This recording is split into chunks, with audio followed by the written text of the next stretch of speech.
god, Gummi, ég var að fatta hugmyndasöfnin í Reykjavík að byrja og ég bara í útlöndum. Herðu, Steina mín, þetta ekkert mál, við bara vinnum þessa hugmynd saman af því að hugmyndir sem eru sendar inn af hóp, þær eru líka bara líklegri til þess að komast lengra í kosningunni af því að þær eru betur unnar. Frábært, þá getum við verið hópur. Ert þú með einhverju hugmyndir? Já, ég var með eina pælingu, sko, ég sé fyrir mér svona eitthvað falleg borg, börnaleik, svona blómabeð.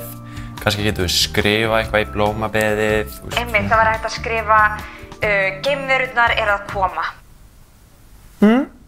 Já. Já, eða kannski meira að skrifa eitthvað svona fallegt eins og hérna, falleg borg, falleg sál. Ok, Gummi, það þýðir ekki að ætla að vinna svona í hóp ef þú bara ætla að koma með allar hugmyndirnar og ekki ég. Þú verður að segja já við minni hugmynd. Já, mér finnst bara eitthvað svona pínu kannski ógnvænlegt fyrir börnin að skrifa geimverur. Þarft þú ekki að vinna í hóp, eða? Jú, ég er mjög góður í að vinna í hóp.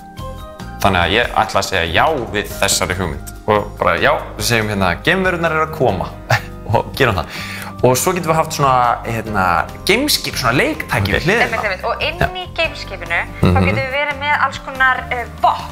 Þú veist, barefli, byssur, sprengjur, þannig að þegar geimverurnar eru að koma þá getum við yfirbuga þær strax.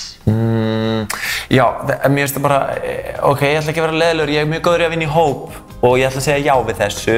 En ég ætla samt að fá að segja smá nei líka af því að það er ólöglegt að vera með sprengjur á leikvöllum. Í alvöru, þú þarft aðeins að fara að skoða það að það er ekki bara ég, skilurðu.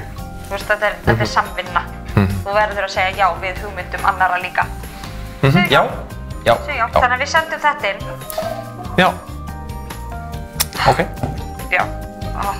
Þetta er ein hugmynd. Já. Ok, við sendum þetta inn. Þú sendið þess inn. Já, í okkar nafni. Þú mátt senda bara þessa í þínu nafni.